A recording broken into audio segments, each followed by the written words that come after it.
Have that done. So yes, this event will be recorded and everyone will be receiving a follow-up email with the recording of the event and also some notes. So thank you, Carol Clark, for being willing to take notes for us today. So reading that as well as just a very brief survey. So all of that follow-up email will be sent to you at the end of the day tomorrow.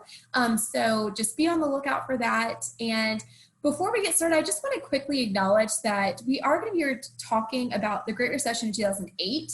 And just wanted to highlight that that was a financial crisis, and we are currently in the middle of a healthcare crisis as we are in a pandemic, so as we speak. So the situation is by no means the same. So I just want to point that out, but I still think that there's absolutely opportunity to learn from what happened in the past. And I think our panel is going to do a great job of kind of telling us how they navigated these challenging times, and there's advice that you can take for today. So I'm going to leave a couple of minutes at the end for Q&A. So just please utilize that Q&A feature at the bottom of your screen, and we will definitely try to get to as many as possible.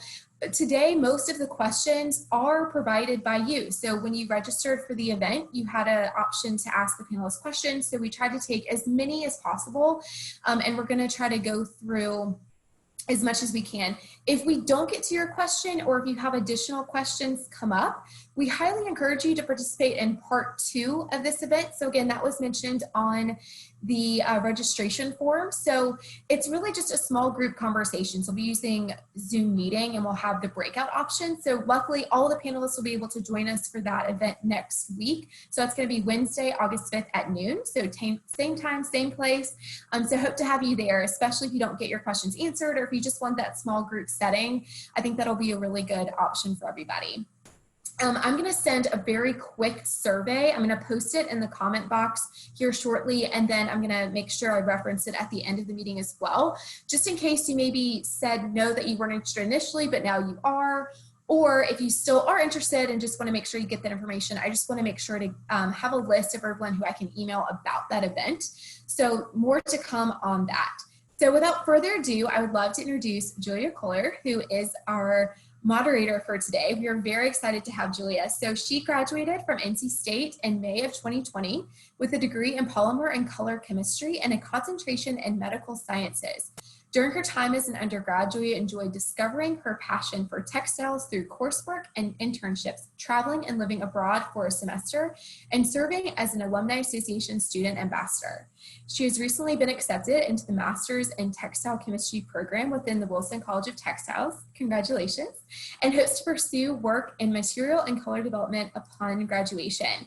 So I'm going to let Julia take it away, and I'll pop back up at the end for the Q&A portion. So again, just anytime you have a question, throw it in there and I will try to get to it. So thank you so much, Julia. We're happy to have you here. Yeah, thank you for the intro, Anna.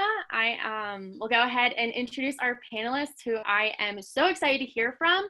All of them have really incredible backgrounds and experiences that I can't wait to dive into more, with the one common point being that they graduated from NC State during a really tough job market.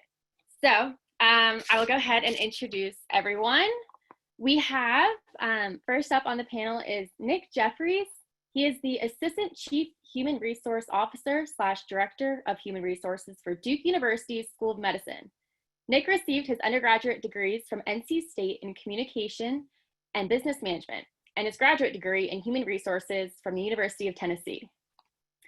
Our next panelist is Megan Walsh. Megan received her undergrad degrees from NC State College of Textiles in Polymer and Color Chemistry in 2007.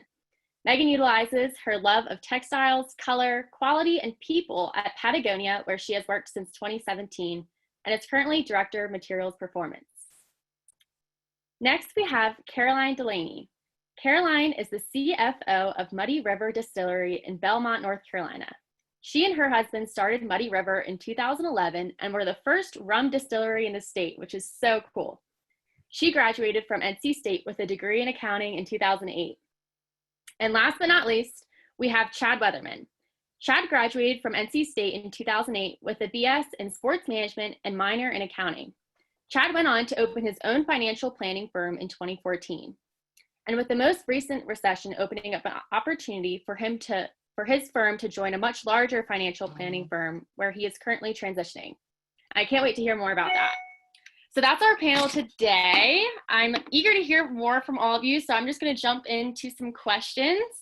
So just to get us started, whoever feels like tackling this first question, we can rotate through.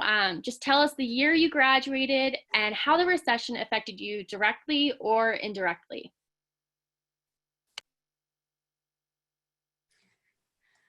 Well, I'll dive right in. I graduated in December 2008, so it had gotten pretty bad at that point. But luckily I had an accounting degree and I knew it was going into tax season. So I thought that would help, but I did have some friends that had internships that summer and had jobs that didn't end up getting to go into those positions because it had gotten so bad. But I say just with that, you had to go out and work a lot harder to get a job at that point.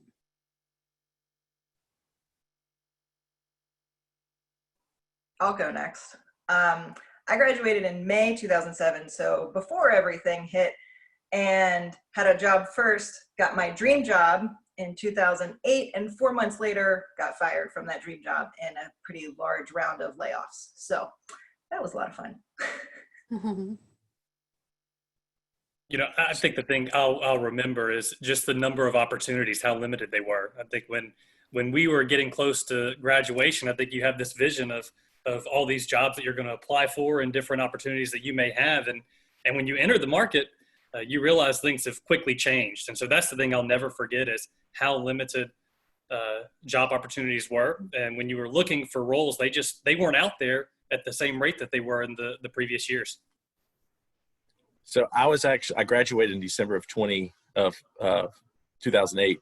And I was supposed to graduate in December of 2007, but I was in sports management and I wanted to work in community recreation, and there were no permanent full-time jobs available. And I'd taken a few accounting courses, and I decided at this point in my life, it was easy to continue on for another year, finish, I think it was 3 or 4 accounting courses so that I could get my minor, thinking that was going to set the platform for me to either enter a master's program to go the CPA route or potentially work in a finance department. So. Yeah, so none of you could really dodge it. Sounds like it was definitely affecting all of you. I want to hear, what was the best decision you feel like you made right after graduation? Do you think that played into being able to be where you are now? And also maybe even as the follow-up, do you have any regrets right after graduation? I'll go. Chad, you want to go? Go ahead, go for it. Okay. So I grew up in a really small town south of Raleigh and always thought I would stay there. But when I graduated, I actually took a job in Atlanta, which is only like 6 hours away. But that was a big deal for me. And I am so glad I did that. I now live in California. Had I not taken that job that was at that time so far away, I would have never ended up where I am today because I ended up moving farther and farther away every time. So my best decision was I took the only full-time permanent job offer that I received for a nonprofit in Chapel Hill, working in their finance department for $28,000 a year. And so the nice thing about that is it set the foundation. It gave me some experience, which I did not receive in undergrad because I went a different route. And it also gave me some connections that I still have today that are very strong. What I do regret is the negative mentality that I carried forward. Same as now, there's tons of job applications, maybe low job offers or pay cuts. And I was even mad at NC State along the way because I was like, I've got this degree from NC State, this great university, and I can't get a job that I want. And from the mental standpoint, it affected how I viewed myself and the self-worth that I had. And so I regret carrying that doubt that maybe I wasn't as qualified as I thought myself to be. So I'll second what Chad said there. Also going out, graduating in December 2008, I took the first job I could get because I thought I was very lucky to get that at the time. And looking back, like I wish I maybe have been unemployed a bit longer and taken time to feel out for some other jobs to just see if maybe something else came along. So I do regret that. But also that did give me the opportunity to try different jobs and try different types of companies, because I did end up moving around a bit, and to see, do I like working for a larger company or a smaller company, or what type of manager do you like to work under? So it really helps to have those different jobs to learn what kind of personalities you like to work with as well. So that helped too. Yeah, it's wild. I look back on that time, and I'll echo a lot of what Chad said. When I was looking for a job, I think I had this vision of a type of role that I would be in. And I had two choices. I was offered a job that was in a field that I didn't want to be in, that was with significantly more money. And I was also offered a job that was for $23,000, that was in the field that I wanted and was the type of work that I wanted to do. And I made a decision to take the job that was with earning less money, and I was moving out of state to go to grad school. So I teamed them up together, went to grad school, and took a full-time job for $23,000 a year. And I think that was my best decision, because I do wonder if I'd done something different, what path would I be down now? Would I be in a field that I didn't want to be in? I think my regret, I had similar feelings of frustration. It's easy to get down on yourself pretty quickly when you're in that situation. I look back and I think about moving. I moved out of state to go to grad school, and I thought it would be different in another state. And that certainly wasn't the case. It was impacted everywhere. And when you look at the RTP area, this is a great job market. You look at the healthcare system, the education opportunities, the IT, there are so many opportunities here that I think I thought I had to move out of the area to get something, and that wasn't the case. So it's easy to look back and have regrets, but I think the best thing I did was take a job in a field that I wanted to be in. Nick, that's awesome. You were able to, stay true to what your passions really were. And I'm sure it really is paid off now, with where you're at now. And I definitely can relate to sort of the frustrations that you guys probably felt.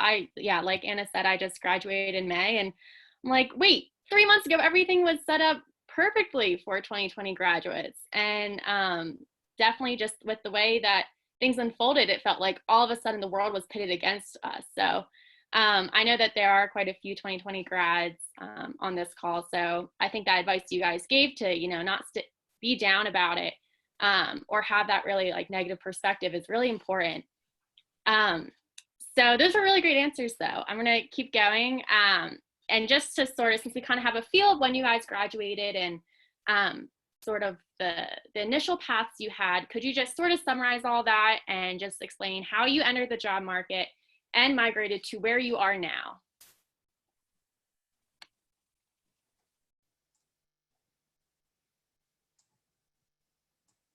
Caroline, do you mind starting us off? All right, I'll go for it. So when I first entered the job market, I started working for a small tax company. I worked there for almost 2 years, then migrated to a staffing company, but I worked internally there. A friend got me that job, so connections are always good. I'll talk about that later. Then from there, I moved to a small IT company, and I did all of their accounting and payroll.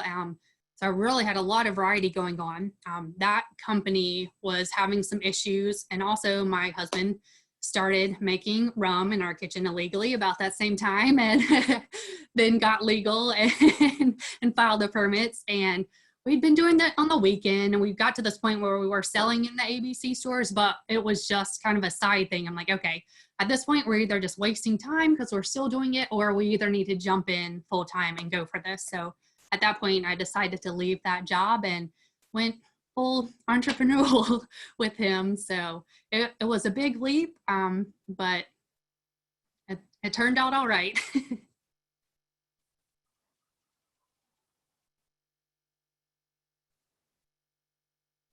I'm curious to know how you got the name of your distillery. Muddy River Distillery. So we are in Belmont, just outside Charlotte, and we're actually in an old textile mill that's on the Catawba River. And that's the Muddy River. So we're, a couple hundred feet from the water. And just when it rains, it really gets muddy sometimes and, washes some debris down. So we couldn't think of anything better. Sadly, we're like, Muddy River, okay. That works. Yeah, I love it. It's awesome. Thank cool. you. Chad, do you mind taking the next part, please? Sure. So so I took the job working in the finance department for the nonprofit in Chapel Hill and got a great base of payroll, tax, benefits. And from there, it was actually a manager of mine at the time. I'd received an email from NC State about the Certified Financial Planner program. And so I was talking to my current manager about potentially moving. They knew that I was not there was no career growth that would have been there for me. And she introduced me to someone who worked in a Fortune 100 financial company to introduce me to the financial planning world. And so I did that for 3 years, and I learned a ton just about financial planning processes and the corporate back office pieces. But I also learned that I don't have that corporate mindset. And so I branched out on my own. And so for the last 5 to 6 years, I have been operating as a solo financial planning firm. And recently with the recession, COVID has highlighted 2 pieces of my business that I do not like, which number one, I spend a lot of time by myself and working from home, which is, there's no networking meetings that I can go out to. There's I enjoy people. And also the fact that I have to make every business decision since I am a solo and especially in a financially regulated environment. And so this has actually opened up an opportunity for me to join a larger firm. And it's not huge and like the Fortune 100, but I'm transitioning there now, which will help me to focus on what I like to do, which is help people and crunch numbers and eliminate all the back office stresses that I'm not a fan of. And I'm guessing this will all still be remote. It'll be in the office to start off with the training. So, but then there's also a remote aspect of meeting with the clients and whatnot. It's very remote, but I'll have an office where I'll have to go into now. Cool. All right. So Megan, do you mind sharing how you made it to Patagonia? Yeah, sure. So it seems like I'm the weird one that didn't start in the recession. And so in 2007, when I graduated, I really wanted to work in color. Like that was my passion. I knew I wanted to do it. Like that, helping customers see what designers wanted them to see. But that wasn't available. I knew I wanted to work in textiles at least. So I ended up taking a job in Atlanta as a chemist for a coated fabrics company. I was in charge of formulations, and I really liked the idea of being creative and playing around in the lab, and then also being able to be on the manufacturing floor. But I basically worked alone, and I realized pretty quickly that I'm too social to work by myself all the time. So I was there for a little over a year, and I ended up finding my dream job. It was an assistant color and fabric manager at Belk in Charlotte, which it took me closer to home, but not too close. And also was that dream job of the color aspect I wanted. Started in September 2008 and big old layoffs in January 2009. So that was awesome. I mean, and I was devastated. I think I cried for a week because I was absolutely just crushed. And it was tough because I knew I wanted to do color no matter what. So what I did for me is I expanded my search to everywhere in the country because that's what I wanted. And luckily in textiles, if you can find the jobs, there weren't a lot, but having a textile background, you've got that niche that allows you just a lot more qualification than people that don't have it, because there's not a lot of us in general.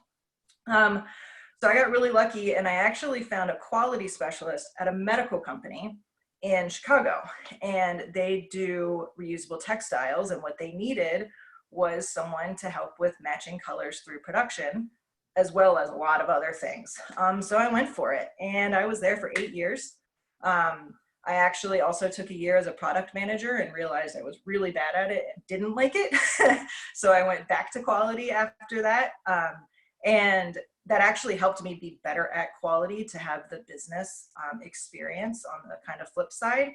And in the end, I had a baby, and I realized that I needed more work-life balance and also a career path that would keep me in textiles, which I wasn't going to get at that company, and found this job at Patagonia. And here I am 3 years later, and I know that it was definitely the best decision for me as a businesswoman and definitely as a family too. So. Yeah, that is awesome. Super cool. I love your story, Megan. Okay, so Nick, I would love to hear just how you migrated to make it where you are at Duke. Great. So it's funny. In 2008, when I graduated, I decided to go to graduate school, and that was not something I wanted to do. And I know a lot of folks have this vision of going to grad school. For me, I looked around at the job market. I had this job that was in the field I wanted. It was in Knoxville. Knoxville had an HR program. And I said, all right, well, if I'm ever going to do grad school, let's do it now. But most people go into grad school saying they're excited about it. I wasn't. I didn't want to do it, but with the job market, I thought there would be no better time than 2008 to do it. So I went to grad school, loved it, had a full-time job at a community college for a couple years. And then after I finished graduate school in 2010, I knew I wanted to move back to Raleigh. I grew up in this area. I loved the area, and I was looking for jobs, and the market still hadn't recovered at that point. It was getting better, but there was still a ways to go in 2010. And so I was offered a job at UNC Chapel Hill. And as an NC State graduate, that was hard for me to adjust. But I said, all right, this is my chance. So I took a job, and I led the orientation program. But also, because the economy wasn't great, I was doing all of the layoffs that were occurring at UNC Chapel Hill. So I was leading 2 to 3 layoffs a week in that first year. So again, not an ideal job, not a situation I loved, but that really prepared me for a career in HR, because so much of what we do in HR is having difficult conversations. And while, again, it wasn't what I wanted to do, it really prepared me for my career. So after that, I ended up in the School of Medicine at UNC, where I had oversight for the HR team that worked in our surgery departments. And a couple of years ago, I was recruited from UNC to Duke, where now I'm the HR director and have oversight for the HR group at Duke. So kind of a bumpy path, but that goes back to the first job I took was in the field I wanted it to be in, and it allowed me to learn and grow. And even the second job was maybe not what I wanted to do, but it helped me learn and got me to the role that I'm in today. Yeah, a bumpy path is always okay if you end up where you want to be. I can totally relate to not initially ever really thinking I would ever go to grad school. I was accepted in June, so just last month, and had anticipated going straight into work. That was sort of the beauty of my degree, I thought. And but I think it was important for me to step back and realize that there are so many options for 2020 grads, for anyone who's in the job market right now and is struggling. Maybe you do have to take that nonlinear approach to get your dream job, and maybe that includes more school. So really lucky to have NC State welcome me back for another year or so. Okay, so cool. I would love to transition into some more recession-focused questions now that I feel like we have a good idea of how you guys navigated the initial struggles of graduating and finding a job to be where you want to be. So I think this is a really relevant question to right now, and that is, how did you cope with the financial stress while searching for a job? How long did it take? Did you move back home? How did that work? I'd love to hear. Chad, do you want to start us off? Sure. So literally in the 12 years since I've graduated, I've always had a part-time job or a side hustle. And sometimes this has been to help out with money. So like when I started my financial planning firm, I knew I needed some income. So I focused more on the money aspect. And sometimes it's been for the connections that I could make through that job. But the one piece that has been consistent with all of these opportunities has been that I have enjoyed the experience, or I've enjoyed the people that I've worked with, because the last thing that you want if you're dealing with financial stress is to add some sort of part-time job or add stress that's not helping you on your journey and on your path to where you need to go. The last thing you want to do is add a part-time job or anything that helps add to that stress. And so that is how I have dealt with my financial stress, especially as a business owner, with the ups and downs and the ebbs and flows from that aspect. And the other piece of that, like one of the part-time jobs I had was working, I managed baseball fields. So you go back, I graduated in sport management. And so I did some, 8 to 10 hours a week managing baseball fields for Little League. And it's like, if anything happens with my job, I have an in now on the recreation side. And so it was also more to keep my options open. That's great. That's awesome you were able to do that throughout college. Okay, Megan, do you mind taking this question? Yeah, excuse me. So I was actually really lucky.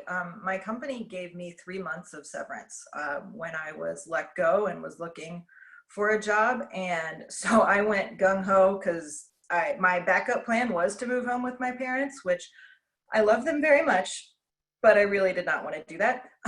So, I mean, I was very lucky, and I had some interviews pretty straight away that the ones that I had very quickly ended up going on to hiring freezes because they were in retail brands, and then switched into the medical field and like these other industries that will always keep going regardless of whatever a recession is. I mean, especially now, medical is a pretty big industry. So I actually started my job at in Chicago the day my severance ended. So I got super lucky, but I was prepared to go and live with my parents, and they owned a company, and I was going to work for them if that's what it took, so that I could find, because for me, I really wanted to find that little piece of color, because that was my passion that could keep me happy. Definitely. Yeah. Well, I'll follow that too, because I ended up moving home and living with my parents. And I'm sure they weren't happy about it because I have 2 younger siblings and they were off at college. And as soon as they left, I came back. So, but obviously that helped save a lot of money. And my dad works for himself. So I was able to use some of my accounting skills and help him with his accounting stuff too, as my payment for rent, and, do a bunch of yard work for them and stuff. But honestly, I lived super cheap. I didn't have a car. I borrowed my dad's car to go take my resume to different places at the time. I didn't have a gym membership or healthcare because then you didn't have to have it. Yeah, I went for runs because that was free and helped clear my mind and deal with that stress for sure. Can totally relate. Running has definitely kept me sane through all this. Okay, Nick, what about you? Yeah, it's really humbling when you look back and think about the situation that you were in, because like a lot of folks that graduate today, I had debt from school. And so you have school debt, and then you're entering a job market that's not great, and you're looking for a job that's paying, like Chad said, $28,000, for me, $23,000. So you're not making money it's hardly going to cover the school debt that you have. So that's difficult. And I think you think when you're in college, you say, okay, when I get out of college, I'm going to be able to do X, Y, Z. I'm going to take this trip, or I'm going to have a nice meal. I'm going to do those things. And when it's a couple years later and you're still living a pretty cheap lifestyle, you're living with roommates, you're not eating out, you're living the same lifestyle that you lived when you were in college, it's pretty humbling because you have a certain set of expectations that just don't play out right away. So it's hard. And I wish I would have run more and done some of those things that you all talked about. I think I took on a lot of the stress, but at the same time, it's living within your means. And if it's taking an extra job, which, I did that, and there are other things that you can do, but it's difficult. And there's no one answer for everyone. I think everyone has to look at their own situation and determine what's best. But that is one of the biggest challenges with a recession or a pandemic. Absolutely. I mean, I can't even imagine living in a 1-bedroom apartment right now. What a luxury. No, love my roommates. Okay, so this is kind of a fun question. And maybe you don't have an answer, and that's okay. But I'm just curious to know what kept you motivated during this time when you were job searching, if you were getting rejection after rejection, and so we're not sure if you were able to follow something right in your career path. Was it a book? Was it someone's advice? Was it a support system you had? Like, just anything that was kind of keeping you going during this time, I'd love to hear. Nick, you want to start off? Sure. Yeah. I think one thing I was really fortunate to have were some great advisors, and those were from NC State. One of my business professors is Clint Davidson, and he had been a leader at Duke and was a professor at NC State, and I leaned on him a ton. And so I think, having people that have been in the business world or have been out in different industries to lean on was really helpful, because they could give insight that would help you know, all right, what is a good path for me? And one piece of advice he gave me that I'll never forget, and I use this all the time, I steal it from him, but he would say, whatever decision you make, it's the right one. At the time, I think, no, you can make wrong decisions all the time, but the point of that message is, hey, when you make a decision, you make it the right one. And so I think that was one thing I always stuck to, is that, hey, whatever decision I make in this time, whether it's moving, whether it's taking this job, you have to make it the right decision. But you know, I probably should read more, and I think I hope other folks are going to say they read a lot of different books that helped guide them through the process. I should have run more, but for me, it was just leaning on people that were really helpful. That's awesome that it was NC State faculty too. I probably wouldn't have applied to grad school if one of my professors, it was actually Dr. Orman, who Megan knows, he told me, you know, you should at least apply, because having a option is better than no options. And that was pretty much the only thing I was holding on to there in May. So can definitely relate to that. So Caroline, did you have any sort of advice, or what was your motivation during this time? Well, luckily my parents were very supportive and positive, and, you know, you just got to stay positive through it. And I just kind of look for things to do at that time. I live close to Charlotte, so the NC State Alumni Association is there. So I went to a couple things with them.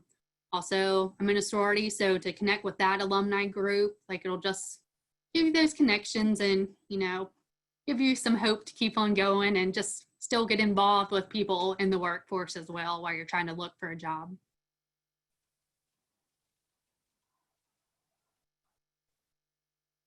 Awesome. Thank you.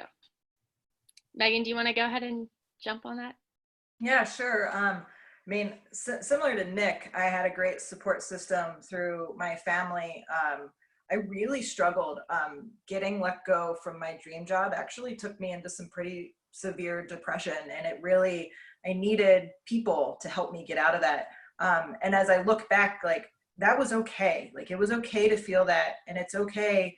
I wish I knew, like, it's all gonna be okay, but it's okay to go through that if that's where you are. But one of the things that really helped me, and helps me whenever I'm in a mental state like that, is to schedule things. So one of the pieces of advice that I got is treat finding a job like your job. So treat it as an 8 to 5, 9 to 5, half day, whatever you need to keep you sane, and schedule things. So, you know, from 9 to 10, I'm going to go onto a job site and look for new jobs today. And then from, you know, 10 to 12, I'm going to work on my resume or work on cover letters. And then in the afternoon, I'm going to network. I'm going to call people. I'm going to go have, well, I guess virtual coffee with people right now. But to really take the time in the day, and that will give you a goal, which will help you, as well as actually helping you find a job. So that was super, super helpful for me. And whenever I talk to anybody, I think that that's the biggest piece of advice that I give, is treat it like a job, because that's going to be what helps you the most, I think.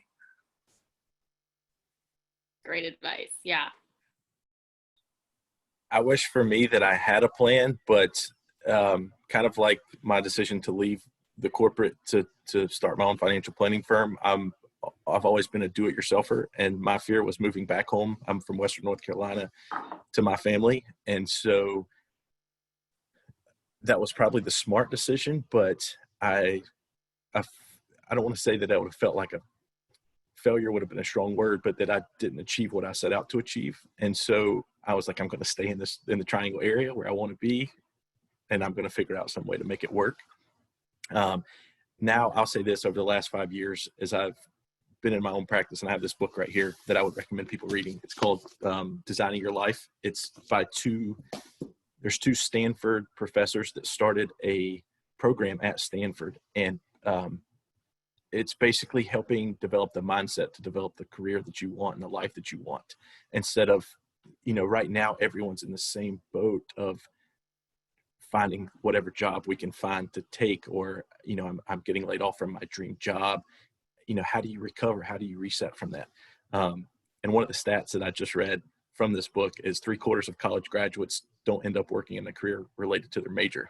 So I don't know exactly how accurate that is, but I assume they wouldn't put it in the book. Stanford guys wouldn't put that in their book if it wasn't true. But I think that's a good mindset to have for everyone who may be struggling right now.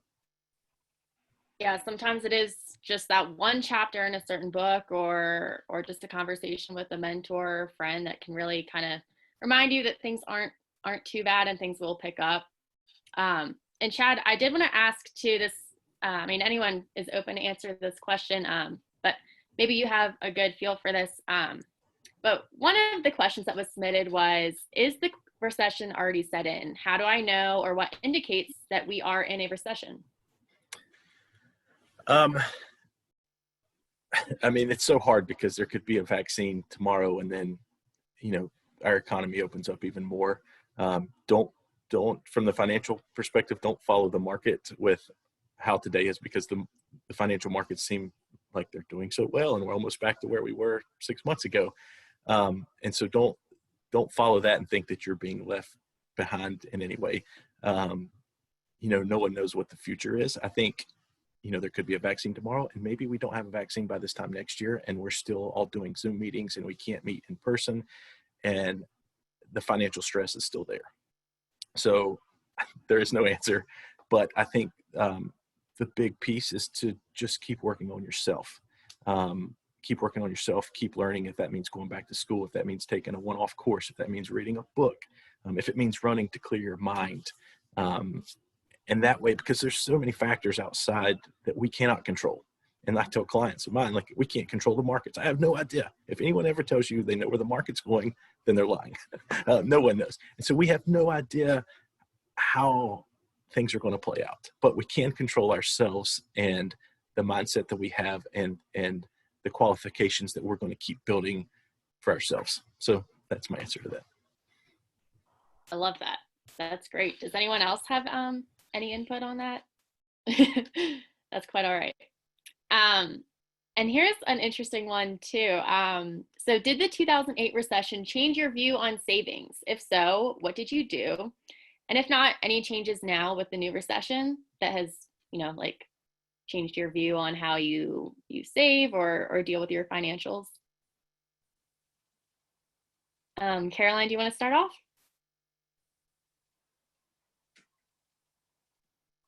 You're muted, Caroline. No worries. Thanks. I guess you definitely watch what you're spending more. I actually have a meeting with my financial advisor this afternoon, so I've definitely gotten more into that in the past couple of months, and opened a 401k for myself and my husband, and just focusing more on that stuff as well. Besides that, obviously, I think people this time are spending a lot more money on Amazon and getting stuff delivered. So be careful, watch out for that stuff, because I just added ours up for last month and it was way more than I thought. So the little things really add up. So stay on top of that. But besides that, should be keeping track of it all the time. But now I feel like we're home more, so you have more time to maybe look at that and cook for yourself, maybe cut back on some of those things that you've been spending more on than you would like. Yeah. How about you, Nick? Yeah, Chad is the real expert on this topic, I'd say.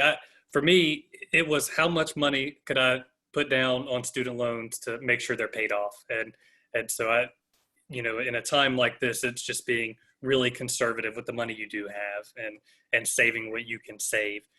Because I think it's easy to say, hey, I've graduated college, now I want to get a new car, or I want to get a house, or all these things that you may want to do, and it may not be the right time, even if things do look cheap out there and the house may look great. It's just, again, Chad would be the real expert, but for me, it was saving every dollar that I could save, paying off student loans to the fullest degree that I could. Chad, do you have the advice we're all seeking on how to do? I think from what spurred me, and I've always been a number person, so I think the way that my career path worked out, it ended up fantastic, but it also triggered, when you're not getting job offers and that you're qualified, it starts, why are these people not valuing the way that I value myself? And so take this time, not necessarily from a financial perspective, but take this time to build into that career path that you want to be on. And so maybe that means you take a job making $23,000 a year so that in 5 years from now, you're in the space that you want to be in. I think that's what spurred my entrepreneur spirit to say, I want to be a business owner. It just so happened to be in financial planning. But I think invest in yourself. And obviously I know there's financial stresses, and we've got families. I have 2 little ones. So sometimes it's hard, but maybe that means waking up a little earlier. Maybe that means taking a job to make less money. And maybe it means going out and getting a part-time job to help supplement your income so that you can remove financial stress. There's no one answer. You just have to figure out what works for you and make sure that you're continuing on your journey to get where you want to be. Yeah, stay committed and motivated. Absolutely. I want to transition into our last sort of section, which is just general advice to a lot of the people who are tuning in right now. And so this one is a fun one. Megan, I want to ask you this. What advice would you give to 2008 you? Don't take it personally. It took me, I'm not kidding, almost a decade to let that pain and hate actually go. Like now I know the decision to let me go had absolutely nothing to do with me. It was 100% a business decision. They had a budget to hit. I mean, my manager at the time even like went with me to my letting go discussion and said, you guys are making a mistake. And I didn't hear that until almost 10 years later. It took me a really long time. And once I finally did, I was like, oh, had I not left, I would have been bored in 6 months, and I would never have found this quality niche that I love and all of this investigation stuff. That color is a very small part of my job now. And I still love it, but I have learned so much else that I love, like now I'm a manager and it's one of my favorite things in the world. And had I not gotten let go, I would not be here now. I wouldn't be in this job. I wouldn't be in California, which I literally had said I would never live in California. When I got let go in 2008, actually it was 2009. Sorry, 2009. There was a job in California, and I was like, I'm not applying for that. That's too far away. And here I am. But yeah, letting go of that, it is not personal. Not to take away from the pain, but everyone is going through this. But it will actually help you. You will get into a better spot. It doesn't feel like it now. But you're going to look back at this time and go, man, that was a blessing in disguise. Yeah, can definitely relate. Okay, so has anyone else want to add to like any burning advice you want to give 2008 you besides maybe read what was it, Designing Your Life, or running more? Yeah, I guess just stay positive, and it's going to be an interesting ride. All of us on the panel have gone through a few different jobs, but I think that helps you grow and become what you're going to be, and you learn so much from each of those jobs. And you're going to have some good ones, you're going to have some bad ones, but we all have our ups and downs. You just got to deal with it and keep on going and try to stay as positive as you can.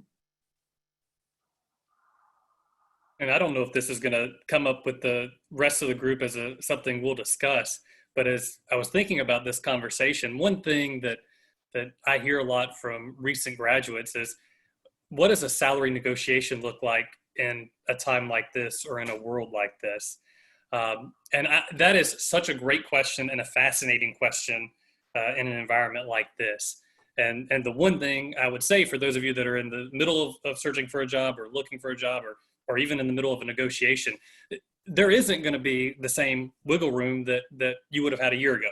So, I think a lot of folks, when they go into that discussion, they're like, well, I can negotiate, I can go back and forth. It's not going to be the same as it was. And part of that is most organizations, and that includes my own, where I work at Duke Health, we're not giving increases to any of our employees this year because of the pandemic, and there's not going to be bonuses for our employees. So it's going to be hard for there to be more back and forth just because the money isn't there like it was before. But the other side of that is it doesn't mean that you can't have a fair salary. And I think that's where that discussion can really, have some depth to it. So when you go into that discussion about how much should I be paid for this work, look at what the market is paying for it. If it's a public industry, so if it's a place like a university, all of those details are public because they're paid with taxpayer dollars. So you can see what people make at public institutions. So if you're looking for a job at NC State, UNC, those salaries are public.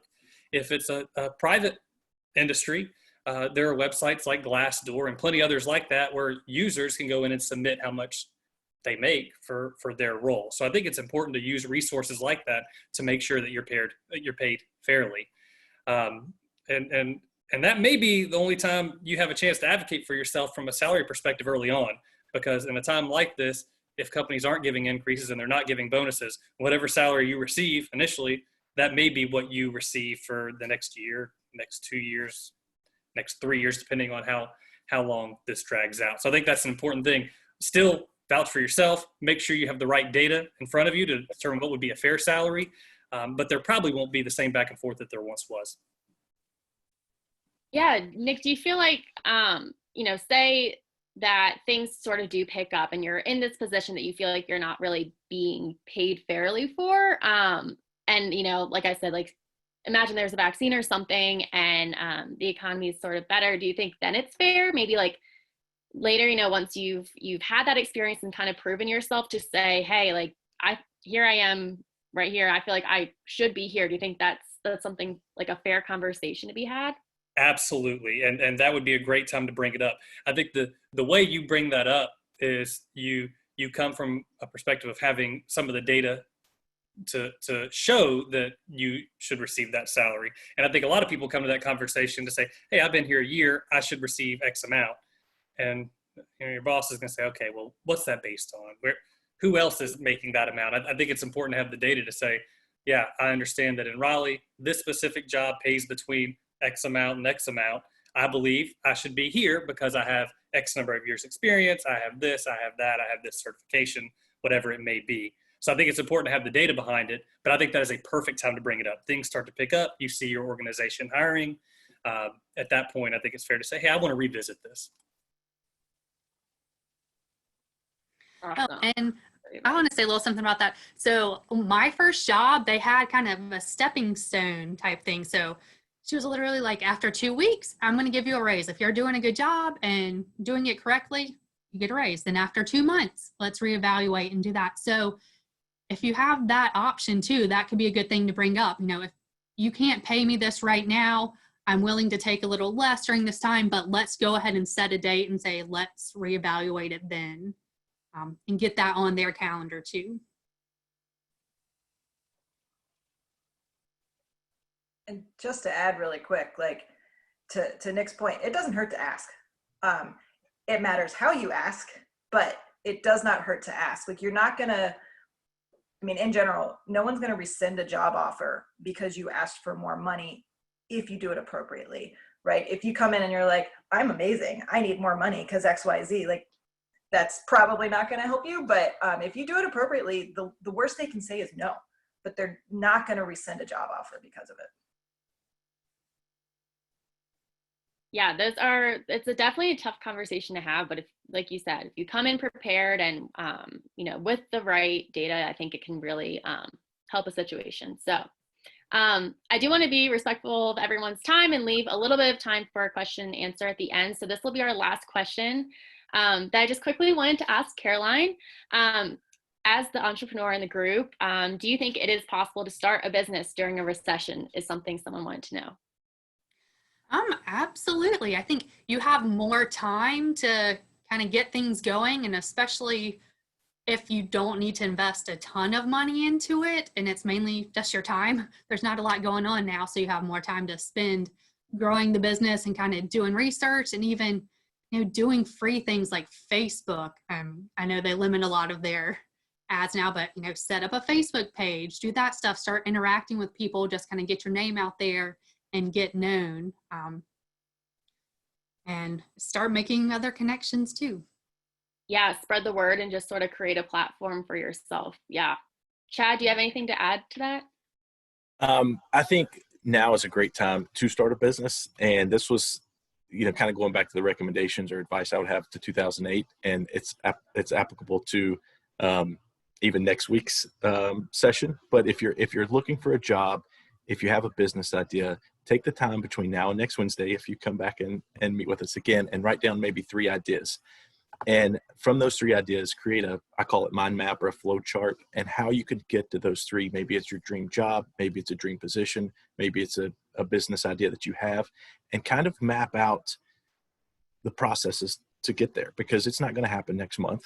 But if you say, okay, in 3 years, I would like to be at XY position, or I would like to have this type of business, then you can start learning and taking those steps and building yourself to be in that position. And maybe you uncover a fantastic business that you create, or maybe you open up a door in a fantastic company that you want to work for. So yeah, it never hurts to develop those soft skills that can transfer anywhere.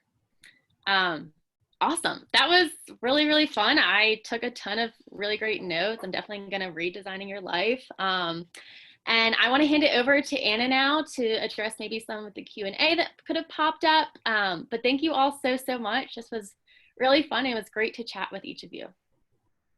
Awesome. Thank you so much, Julia. I wish we could all be in person and give you a round of applause in our panel too. So virtual applause. So I think we were able to answer some of the questions just in the Q&A, but I think there's just one last question that we did get through when someone registered. It was just a little bit after the fact. So it was, how do you build a relationship with a company that is not currently hiring? I think it was a great question, and I'd love to get, if anyone has any thoughts on that, because I do know, Megan, if you know your dream job, but just aren't really sure, or maybe they're just not hiring for that job right now, how do you sort of start building those relationships? So if anybody has any thoughts to that, please share. Connections of any kind. I mean, even if you meet someone once and you think they may never remember you, just making that connection, doing stuff like this where you can meet other alumni. If you do a certain sport, try to find a club sport or intramurals to play and just meet people that way, because you think it won't help, but even if you know someone's name, that can help you get your foot in the door too. Absolutely. And on that note, make sure to sign up for next week if you want to continue the conversation and have some of those smaller group discussions. Thank you for that. Anything else? I want to, if I can quickly build on that, I think one of the biggest things is that networking, and so a lot of people want to work at Patagonia. And one of the things that I think works the best is it's not reaching out to me or people on LinkedIn. We get so many people that reach out to us on different social media, or I guess business media, I don't know what you would call that, sites. And what helps the most is, hey, I'm a friend of XYZ. And that interconnection is really what makes me read things and starts those conversations. So, I mean, you can use electronic communication, but I really think the best thing you can do, call your friends. Call your parents, call friends of your parents, call parents of your friends. And it's just going to start with there and have this spiel. Here's what I want to do. Here's why. 2 minutes. That's all you need. Don't talk about why you'd be good at it, but just here's what I want to do. And they're going to say, I know someone in this industry. You should talk to them. Call them. They may not have what you need, but they might know someone else. Really knowing someone in the company is, at any time, not just in a recession, the best way to get in. Awesome. And I think we just had one question come in, so this will be our last and final one. And again, everyone, if you want to continue the conversation, next week we will have each panelist available, and we're going to be doing breakout rooms so you have more of a smaller group discussion. So please join us for that. And I put it in the chat for the survey to fill out. So do you have any recommendations for preparing for the possibility that one might get a job and then lose it? So I think there's a couple ways that you could take it too, because even if you were in a job and get furloughed, or, I think there's a couple different ways to approach this question. So whoever wants to tackle that. I went through that, and my company just went through that. I mean, there's this idea of hoping for the best, but expecting the worst. I mean, yeah, we're in a time that it's possible you could get a job and it gets eliminated, exactly with what happened with me, but you can't let that keep you from taking a job, especially if it hits those criteria for you. Like if it's going to give you the experience that you need to get the next job, even if it's only like one small little part of it, it can help you. And if it does happen, I mean, you're not back at square one, because now you have additional experience. And even with, like, I only had 4 months of experience in my dream job, and I was able to utilize that 4 months and actually use that in my interviews for my next job. So even if it's only for a few months, it's going to help. Yeah. And I think from the financial side, I wasn't very good at that. So I'm not good at advice from that standpoint. Thank you. All right. Well, I really appreciate that. And I think one thing just to kind of leave and to echo what Megan said, build your network before you need it. So if you have a job right now, still do the network. If you don't have it, obviously keep pushing, keep working, keep talking to people. So thank you everyone for being here. I'm excited I get to see you next week, same time, same place. So excited for that opportunity. And if anyone has any questions, please feel free to reach out to me. I know we had a few more questions come through that we weren't able to address today, but I will try to follow up with all of those. And again, if there was 4 specific panelists, we will definitely have the opportunity next week. So thank you so much, everyone. Stay safe and have a great rest of the day.